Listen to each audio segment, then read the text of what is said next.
सबसे पहले हम आते हैं कि अगर मान लो हमारे पास कोई मटेरियल है यानी कोई सब्सटेंस है, जैसे कोई भी सब्सटेंस अगर हमारे पास है, ठीक है, इसमें इलेक्ट्रिसिटी जाएगा या नहीं जाएगा ये इस बात पे डिपेंड करेगा कि किसी में प्रतिरोध यानी अपोजेस ऑफ इलेक्ट्रिसिटी कितना ज्यादा है, कि जो जिस सब्सटेंस में नहीं जाए इलेक्ट्रिसिटी मतलब इंसुलेटर यानी कुचालक, और जिस सब्सटेंस में इलेक्ट्रिसिटी जाए वो कौन सा हो गया, कंडक्टर यानी सुचालक। समझ गया? मैं पूरा विस्तार में नहीं जाऊंगा, मैं मेनली मेन पॉइंट के ऊपर जाऊंगा। यानी इंसुलेटर मतलब जिसमें ना जाए, कंडक्टर मतलब जिसमें जाए, यानी इलेक्ट्रिसिटी जाने वाले को कंडक्टर, नहीं जाने वाले को इंसुलेटर, यानी सुचालक और कुचालक। ठीक है, तो अब इसके ऊपर हम आते हैं कि अगर कंडक्टर कोई सब्सटेंस है तो मतलब उसकी क्या प्रॉपर्टी है। प्रॉपर्टी मतलब जिसके आउटर मोस्ट सेल में 1, 2 एंड 3 इलेक्ट्रॉन्स हो, कंडक्टर होता है, और जिसमें 5, 6, 7 इलेक्ट्रॉन अगर होता है तो इंसुलेटर होता है। सिंपल सी बात है। अगर 1, 2, 3 इलेक्ट्रॉन किसी के बाहरी सेल में, सोडियम के पास 1 इलेक्ट्रॉन है, मैग्नीशियम के पास कितना इलेक्ट्रॉन है, 2 है, एल्युमिनियम के पास कितना इलेक्ट्रॉन है, 3 इलेक्ट्रॉन है। और अगर तुम 5, 6 से 7 वाले को देखोगे तो आगे पहुंच जाओ, जब तुम पहुंच जाओगे फॉस्फोरस के बाद, फॉस्फोरस के बाद सल्फर और क्लोरीन, उसमें तुम 5, 6, 7 को देखोगे जो कि एक इंसुलेटर का काम करता है। ठीक है, यानी करंट निकालने के लिए कैसे हम यूज कर सकते हैं। अगर मान लो फ्लो ऑफ चार्ज अगर हमारे पास वहां पर क्यू हो, ठीक है, टाइम वो कितना ले रहा हो, टी ले रहा हो, ठीक है, करंट की जो वैल्यू होगी वो क्या होगी, आई बराबर क्यू बाई टी। हिंदी में तो बहुत आसान परिभाषा है, आवेश के सतत प्रवाह के दर को हम क्या कहते हैं, विद्युत धारा। यानी जब आवेश यानी चार्ज फ्लो कर रहा हो लगातार और उसमें एक टाइम लेता हुआ आ रहा हो तो हम उसको क्या कहते हैं, करंट कहते हैं। समझ गया? करंट कहते हैं, करंट किसको कहते हैं, फ्लो ऑफ चार्ज, यानी rate of flow of charge, rate of flow of charge is called current. तो इसको हम करंट कहते हैं। समझ आ गया कि जब कोई इसकी चार्ज को एक इनफाइनाइट पॉइंट से किसी पर्टिकुलर पॉइंट तक लाते हैं और उसमें जो हम काम करते हैं उसी को क्या कहते हैं हम, इलेक्ट्रिक पोटेंशियल। अब हम आ जाते हैं, देखिए यहाँ पे इलेक्ट्रिक सर्किट से शुरू करते हैं, मतलब इससे यहाँ से देखते चलना, जिनको जिनको समझ नहीं आया मैं थोड़ा स्लो करता हूँ फिर ताकि तुम्हें समझ में आ जाए। सर्किट जो यूज करते हैं ना उसको हम कहते हैं इलेक्ट्रिक एप्लियंसेज। इलेक्ट्रिक एप्लियंसेज मतलब विद्युत संयंत्र कहते हैं, विद्युत संयंत्र। और ज्यादातर क्वेश्चन अब के बाद से पूछते हैं पेपर में, हमको पेपर के दृष्टिकोण से अगर देखना है तो यहाँ से क्वेश्चन पूछना शुरू करता है इलेक्ट्रिक एप्लियंसेज से। देख एप्लियंसेज में जो हम जिस भी चीज का यूज करते हैं इलेक्ट्रिक के कामों के लिए, जैसे हम क्या क्या यूज करते हैं, एक वायर करते हैं, वायर को अगर जोड़ दिया तो ये हो गया ज्वाइंट वायर, ये क्या हो जाता है, ज्वाइंट वायर मतलब जुड़ा हुआ तार। एक होता है रेजिस्टेंस जो कि इलेक्ट्रिसिटी के फ्लो को रोकता है, रेजिस्टेंस है, यानी हिंदी में कहते हैं प्रतिरोध। ठीक है, उसके बाद तुम देखोगे आमीटर होता है, फिर तुम देखोगे तो वोल्ट मीटर होता है, फिर तुम देखोगे तो गैल्वेनोमीटर होता है, फिर इसमें देखोगे तो ये सेल होती है, फिर तुम देखोगे तो सेल, 2 से ज्यादा सेल अगर मिल जाती है तो बैटरी बन जाती है। ये गैल्वेनोमीटर हो गया, और ये हो गया सेल, ये हो गया बैटरी। हिंदी में सबको वही कहते हैं, एक बस इसका नाम अलग है, प्रतिरोध। इसके अब का नाम याद रखना, एक जुड़ा हुआ तार हो गया, प्रतिरोध हो गया, अमीटर हो गया, वोल्ट मीटर हो गया, गैल्वेनोमीटर हो गया, सेल हो गया, और कौन सा हो गया, बैटरी हो गया। इसके अलावा एक स्विच का हम यूज करते हैं। तो स्विच 2 टाइप से होता है, हम ज्यादा विस्तार में नहीं जाएंगे। ये जो है वो ओपन स्विच है जिसमें करंट नहीं जाएगी, ओपन स्विच। और यही चीज जब जुड़ जाएगा ये हो जाएगा क्लोज स्विच, यानी इसमें इलेक्ट्रिसिटी जाएगा, यानी ये जो है वो सर्किट में जुड़ा हुआ है, यानी इसमें जाएगा, इसमें क्या होगा, नहीं जाएगा। समझ गया? करंट में तुम खुद ही सोच लो ना, अगर स्विच को तुम इस कंडीशन में कर दो, जैसे ये स्विच है, अब इस स्विच में तुम देखो, हम कहते हैं नॉर्मल लाइफ में इसको ऑन करना और इसको कहते हैं ऑफ करना। ऑन और ऑफ 2 अलग अलग चीज है, ओपन और क्लोज 2 अलग अलग चीज है। यहाँ पे सर्किट को जोड़ने की बात कर रहे हैं और यहाँ पर हम किसकी बात कर रहे हैं, ओपन करने की, यानी सर्किट को ही ओपन कर दो, यानी इसमें करंट जाने ही मत दो तो नहीं जाएगा करंट इसमें। समझ आ गया? ये चीजें होती है। तो क्या क्या हमने सुना, joint wire, resistance, meter, volt meter, open switch, close switch, galvanometer, उसके बाद सेल और बैटरी। ठीक है, इसके बाद अब हम जो देखते हैं, ये देखो, जब इन्हीं एप्लियंसेज को एक साथ लेकर के आ जाते हैं तो इसको हम इलेक्ट्रिक सर्किट कहते हैं। हमने ले आया, देखो यहाँ पर एक बार ध्यान से देखना सारे, अब मैं थोड़ा थोड़ा भागूंगा फटाफट से। ये देखो हमने ले लिया पहले बैटरी,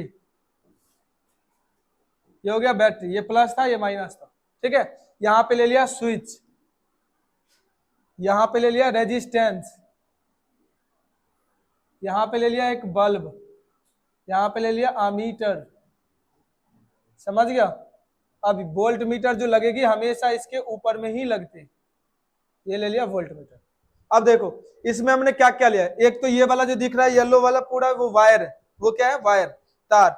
ये जो तुम्हें दिख रहा है ये क्या है बैटरी, ये क्या है स्विच, ये क्या है अमीटर। अमीटर काम क्या करता है, अमीटर करंट मापता है कि कितना एम्पियर करंट जो है इसमें से पास हो रहा है। और ये क्या है बल्ब, ये क्या है वोल्ट मीटर। वोल्ट मीटर हमेशा हम रेजिस्टेंस के ऊपर में लगाते हैं, क्योंकि हमें ये पता चलता है कि यहाँ पे करंट की वैल्यू क्या थी और यहाँ पे करंट की वैल्यू क्या थी। तो दोनों ही जगह पे हमें अलग अलग चीजें मिलेगी, तो डिफरेंस बताएगा, पोटेंशियल का डिफरेंस बताएगा, इसलिए हम इसको यहाँ पर लगाते हैं पोटेंशियल डिफरेंस के मतलब रेजिस्टेंस के ऊपर में हमेशा।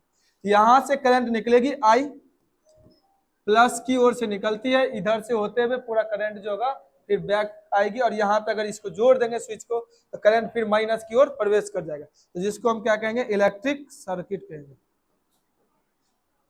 यानी हिंदी में कहते हैं विद्युत परिपथ। विद्युत परिपथ बस समझ आया ये इलेक्ट्रिक सर्किट पूरा पूरा बना। अब हम इसमें जैसे इलेक्ट्रिक सर्किट बनी तो आता है ओम्स लॉ को हमें ऐसे करके नहीं याद करना, सिंपल सा चीज है।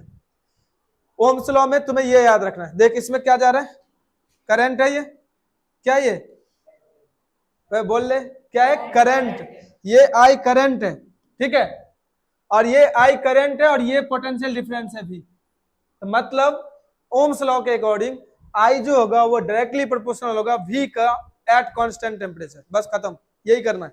आई डायरेक्टली प्रोपोर्शनल किसके होगा वी का एट कांस्टेंट टेम्परेचर, यानी स्थिर ताप पर आई डायरेक्टली प्रोपोर्शनल किसका होगा वी का। बस ओम्स का लॉ यही था और कुछ था ही नहीं। उसको दो तरीके से हमने अब बताना है तुमको, यानी आई डायरेक्टली प्रोपोर्शनल भी, यानी जैसे ही तुमसे कहे इसको तुम लिख करके वेरीफाई करो तो तुम 2-3 स्टेप यूज करोगे। अब देखो क्या क्या, पहला तो इसका स्टेटमेंट लिखोगे, तो लिख तुम यहां से लिख सकते हो current flow through any circuit is directly proportional to potential difference at constant temperature, यानी हिंदी में किसी परिपथ से प्रवाहित हो रही विद्युत धारा उसमें लगे हुए विभवांतर के सीधा समानुपाती होता है, यानी जितना करंट पास होगा उसमें विभवांतर जितना लगा हुआ है उसके वो क्या होगा डायरेक्टली प्रोपोर्शनल होगा। यानी यहाँ पर लास्ट में जब स्टेटमेंट लिख लोगे तो लिखोगे अकॉर्डिंग टू ओम्स, ओम के अकॉर्डिंग ये लिखोगे कि आई जो था वो डायरेक्टली प्रोपोर्शनल किसका था वी का, तो आई जो हो जाएगा वो यहाँ पर इक्वल टू में बदलेगा, इक्वल टू में भी मत बदल, इसको उल्टा कर दे वी डायरेक्टली प्रोपोर्शनल आई, कोई चेंजेस नहीं आनी, वी जो हो जाएगा ये बदल जाएगा और यहाँ पर एक कांस्टेंट टर्म आएगी जिसका नाम होगा रेजिस्टेंस। यहाँ पर हमें पता चलेगा दो फॉर्मूले वी बाई आई बराबर आर या वी बाई आर बराबर आई, ये हमारे पास दो फॉर्मूले ओम के लॉ से पता चलते हैं। ये ओम्स के लॉ था, ओम्स के लॉ के लिए तुमने वही स्टेटमेंट लिखना है, एक बार ध्यान से सुन ले क्या लिखना है, I directly proportional to V at constant temperature, ठीक है, और उसके बाद यहां से शुरू करना अकॉर्डिंग टू ओम्स, यानी ओम के अनुसार I directly proportional V directly proportional I, V equal to I R. यहां से दो फॉर्मूले और निकल गए, तीन फॉर्मूले निकले, देख एक वी का निकला, एक आर का निकला और एक किसका निकला आई का। इससे हमें क्या क्या पता चलता है, दो तीन चीजें साफ साफ देखते चल, दो तीन चीजों में साफ साफ हम ये देखते हैं, अगर करंट बढ़ रही है पोटेंशियल डिफरेंस क्या होगी बढ़ेगी, समझ गया। यहां पर रेजिस्टेंस बढ़ रही है करंट की वैल्यू क्या होगी घटेगी, पता चल रहा है। देख इनवर्सली प्रोपोर्शनल का मतलब है अगर रेजिस्टेंस बढ़ेगा करंट क्या होगा घट जाएगा, समझ गया। और यहाँ पे देख अगर करंट बढ़ेगा तो रेजिस्टेंस क्या होगा घटेगा, सिंपल सा चीज है। जब उल्टा में आ जाएगी ना कुछ भी चीज तो मतलब घटने का बात कर रहा है, रेजिस्टेंस बढ़ा करंट घटा, करंट बढ़ा रेजिस्टेंस घटा, ठीक है, आई बढ़ी पोटेंशियल डिफरेंस बढ़ी, समझ गया। ये दो तीन रिलेशनशिप निकलते हैं, लेकिन इसके बाद जो टॉपिक आता है वो ये आता है वेरिफिकेशन।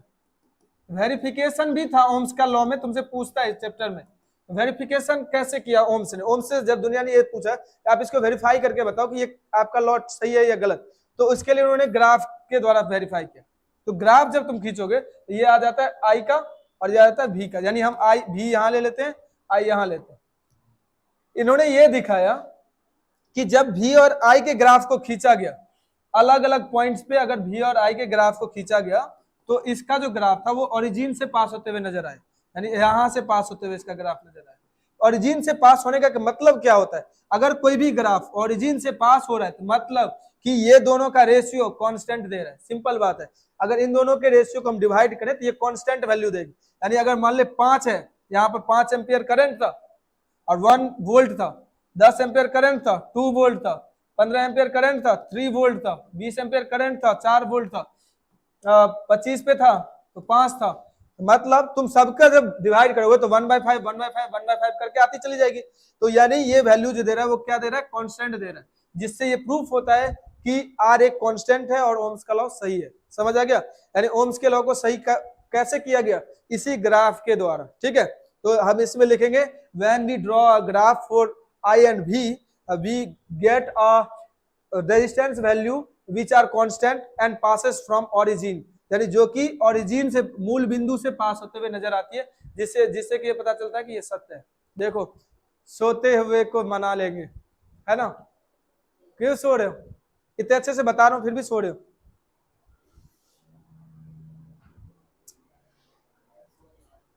अबे समझ नहीं आ रहा तो कैसे सो रहे हो? कोई बोर फील कर रहे हो तुम लोग क्या? समझ आ रहा है? ठीक है, अब हम आते हैं, देखो इसमें जैसे इससे पता चला ना, हम देखो कहां तक पहुंच गए हैं। 10 मिनट का और टाइम लेंगे, 10 मिनट में खत्म है।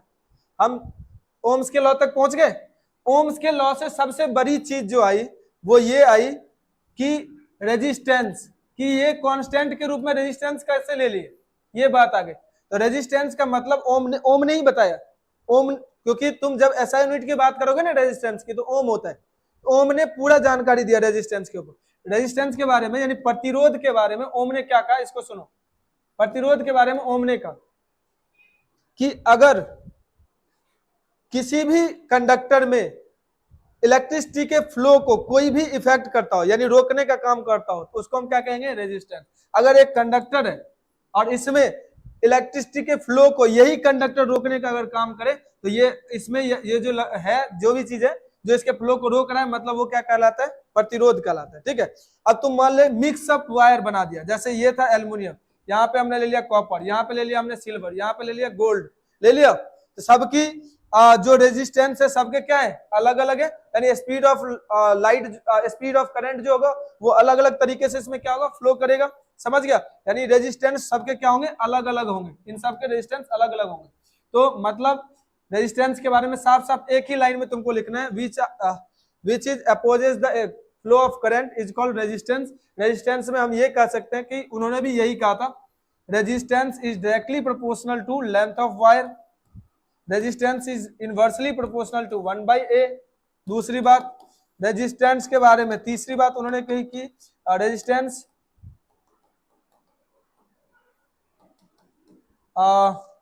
Depends on nature of wire, on nature of wire. ठीक है, और चौथी बात उन्होंने कही कि resistance depends on temperature of wire. ये चार बातें कही। टेम्परेचर, एक तो लेंथ के लिए, एक एरिया क्रॉस सेक्शन के लिए, एक नेचर के लिए, एक टेम्परेचर के लिए। चारों चीजों को शॉर्ट तरीके से समझ लो। लेंथ के लिए, अगर हम किसी भी तार की लंबाई को बढ़ाते हैं तो सिंपल सा चीज है, उसका रेजिस्टेंस बढ़ जाएगा। ऐसा इसलिए क्योंकि तुम खुद ही सोचो कि यहां से लेके हमने एक जनरेटर लगाया बड़ा सा मेगावाट वाला, यहां से लेके चांदनी चौक तक एक वायर बिछा दिया और तुरंत यहाँ पे करंट दिया, क्या वहां पे तुरंत जल जाएगी बल्ब? नहीं जलेगा, टाइम लगेगा ना। टाइम लेना ही रेजिस्टेंस होता है, जितना ज्यादा टाइम लिया वही रेजिस्टेंस है, उसका उतना ज्यादा रेजिस्टेंस है। चांदनी चौक, फिर हमने सोचा हम नोएडा तक सप्लाई दे देते, तो नोएडा तक सप्लाई देंगे तो ऐसे तुरंत जल नहीं जाएगा, उसमें टाइम लेगा। यानी लेंथ बढ़ने से क्या होगा? रेजिस्टेंस बढ़ेगी। एरिया क्रॉस सेक्शन में अगर मान लो इसी तार को हमने छोटा कर दिया, डुअल कर दिया इसी तार को, तो मोटा हम कितना भी कर दें, उसके एरिया को कितना भी बढ़ा दें, तब भी करंट जो होगा वो तुरंत का तुरंत वहां पे पहुंच जाएगा, स्पीड उसका वही रहेगा। यानी रेजिस्टेंस अगर बढ़ेगा तो ये कम होगा, यानी एरिया बढ़ेगा तो रेजिस्टेंस अपने आप क्या होगा? कम होगा। एरिया के बढ़ने से रेजिस्टेंस कम होता है। नेचर पे डिपेंड तो करता ही करता है, ये तो बात है ही, क्योंकि सभी वायर का सेम नेचर नहीं होता। जैसे सिल्वर है, सिल्वर में करंट फ्लो करने का जो तरीका है वो फास्ट है, बहुत ज्यादा फास्ट है। एल्युमिनियम में उसकी अपेक्षा स्लो है। कॉपर है तो इसका रेजिस्टिविटी डिपेंड करेगा कितना स्पीड से इसमें करंट जाएगी या नहीं जाएगी।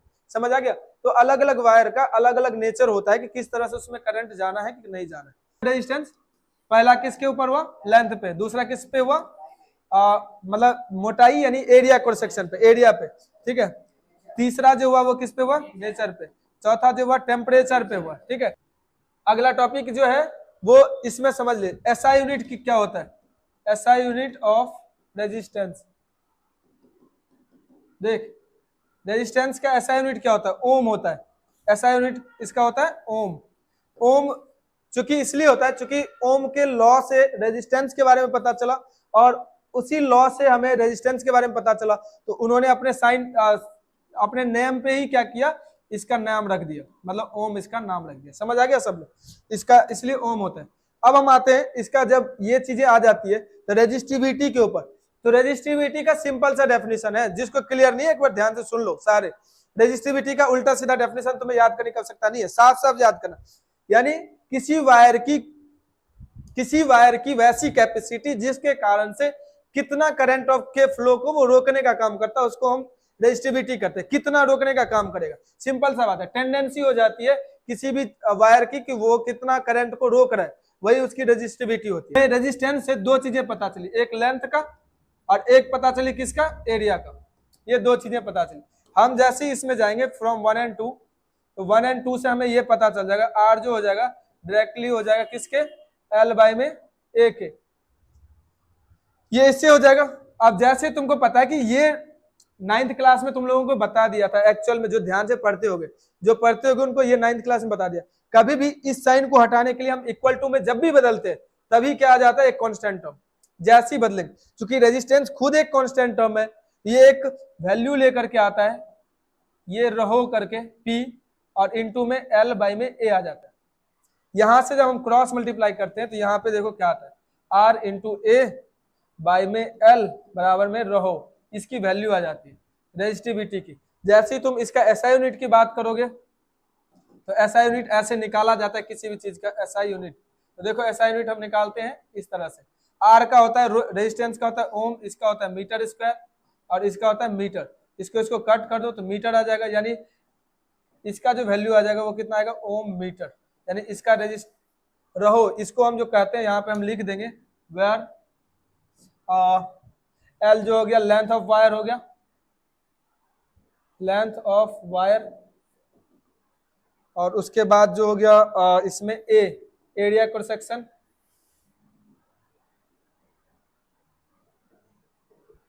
और उसके बाद एक और चीज था इसमें ये वाला साइन, इसको हम रहो कहते हैं आर एच ओ, जो कि रेजिस्टिविटी होती है। और उसके बाद इसमें और भी कुछ रह गया, ए हो ही गया ये, ठीक है। तो ये सब वैल्यू जो होती है, हिंदी में हम इसको कहते हैं तार की लंबाई, और उसके बाद तार का अनुप्रस्थ काट, और इसको हम कहते हैं प्रतिरोधकता। इन बातों से हम डिपेंड करते थे। ये जो फॉर्मूला आता है वो प्रतिरोधकता के लिए आता है, प्रतिरोधकता के लिए ये फॉर्मूला हमको याद रखना जरूरी है। ये पैरेलल का बना देता हूं, समझ में आ जाएंगे सब। चलो देखते हैं पैरेलल, ये हो गया सबका। पैरेलल वाले का देखो, पैरेलल का लिए हम कैसे करेंगे, पैरेलल के लिए जस्ट इसका उल्टा होता है। हम एक ये बनाते, देखो प्लस माइनस, यहां पर हम पैरेलल के लिए लेके चलते हैं, एक ये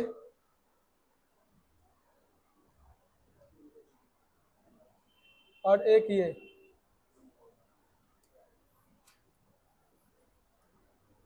स्विच। देखो इसमें करंट जो होता है 3 भाग में बटेगा।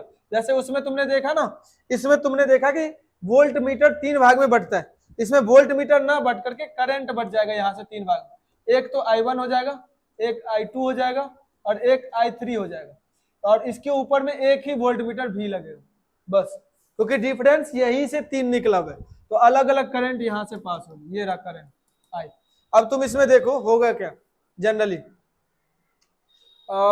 इसमें तुम एक बार देख सकते हो, उस वाले में, इसमें भी तुम सबसे इंपॉर्टेंट चीज है यहाँ पे लैंग्वेज लिखना। लैंग्वेज किस तरह से लिखोगे एक बार देख लो ध्यान से। यहाँ पे लिखेंगे in a circuit there are 3 resistance R1 R2 and R3 in which current divided into 3 parts I1 I2 and I3 in which V is potential difference, which measure the potential difference between 2 points, हम ये लिख देंगे 2 point के बीच में वो क्या करती है, पोटेंशियल डिफरेंस को मेजर करती है। देन लिख करके हम लिखेंगे टोटल आई की जो वैल्यू होगी वो होगी I1 plus I2 plus I3। हम जानते हैं कि ओम्स लॉ से हम लिख सकते हैं I बराबर V बाई आर, ये फॉर्मूला हम यूज कर देंगे, यहाँ पे लिखेंगे V बाई आर बराबर V by R1 plus V by R2 plus V by R3, ये हमने लिख दिया 3 पार्ट में। जैसे ही हम ये लिख देते हैं इसके बाद हमारे पास देखो यहाँ पे कॉम्बिनेशन यहीं पे खत्म, V बाई आर तो हमने लिख ही लिया, इक्वल टू में V कॉमन ले लेंगे तो 1 by R1 plus 1 by R2 plus 1 by R3, तो जैसे ही ये हो गया तो V से V कट गया तो 1 बाई R बराबर में 1 by R1 plus 1 by R2 plus 1 by R3। तो यहां पर हमारे पास पैरेलल में ये मिलता है और नेट रेजिस्टेंस हो गया, यानी इसको हम लिख देंगे नेट रेजिस्टेंस, यानी कुल रेजिस्टेंस की मात्रा, कुल प्रतिरोध की मात्रा, ये हो गया नेट रेजिस्टेंस। ये कुल प्रतिरोध की मात्रा, ये हो गया श्रेणी क्रम में और ये हो गया समांतर क्रम में, मतलब समांतर क्रम का ये पैरेलल के लिए ये। और ये इसके ऊपर सबसे इंपॉर्टेंट है न्यूमेरिकल बनाना, जब न्यूमेरिकल तुम सीख जाओगे तब सबसे आसान होगा तुम्हारे लिए। हम पहले सीरीज के बारे में बात करते हैं। देख सीरीज तुम देखोगे ना, जब भी दूर से लाइट वगैरह मतलब करंट लाना हो, जैसे भूटान से इंडिया ने करंट खरीदा, भूटान से लेना हो सप्लाई, तो वहां से एक बड़े बड़े ट्रांसफार्मर को यूज करके फिर खरीद करके क्या किया जाता है, सप्लाई लाया जाता है। यानी तुम देखोगे अलग अलग जगह पे ट्रांसफार्मर लगाए जाते हैं, वायर के थ्रू से जोड़ा जाता है और फिर करंट को हम एक जगह से दूसरी जगह कर लेते हैं। उसमें जब दूर स्थान में, जैसे ये वाला देखो, ये जो है लड़ियां सीरीज में है, एक खराब हुआ सारा खराब हो जाएगा। सीरीज में सारे जो होते हैं कनेक्टेड ऐसे होते हैं, एक जगह कहीं भी खराब हुआ ना तो सारा सारा खराब। पैरेलल में ऐसा नहीं होता, पैरेलल घर वाला होता है। जैसे इसमें तुम देख बोर्ड लगी हुई है, पैनल लगा है, एसी लगा है, फिर क्या कहते हैं लैपटॉप लगा है, सबके अलग अलग कनेक्शन है। इसमें से मान ले अगर ये बोर्ड खराब भी होता है, जरूरी नहीं है कि सारा लाइट बंद होगा, सारे जलते रहेंगे, एक खराब हो गया, समझ गया। इसमें पैरेलल में अलग अलग कॉम्बिनेशंस के साथ सब जुड़े होते हैं और सबका रेजिस्टेंस अलग अलग होता है, और इसके कारण से हम यूज जो करते हैं डोमेस्टिक कामों के लिए वो किसका करते हैं, पैरेलल का। और जो बाहर तुम्हें दिख रहा है वो लाइटें, वो सब सारे किसमें, सीरीज में। ये लाइटें सीरीज में, दीपावली पे अधिकतर लाइटें सीरीज में, समझ गया, ये सीरीज की लाइटें होती है। और मुख्यतः जो है यूज जो हम करते हैं वो ये सबसे आसान होता है। रेजिस्टेंस की वैल्यू भी इसमें थोड़ा सा कम मतलब कम ही होता है, मतलब पैरेलल में कम होता है, उसमें ज्यादा होता है, समझ गया। यहाँ तक की टॉपिक्स को तुम्हें ध्यान पे रखना। अब लास्ट टॉपिक है heating effect of electric current.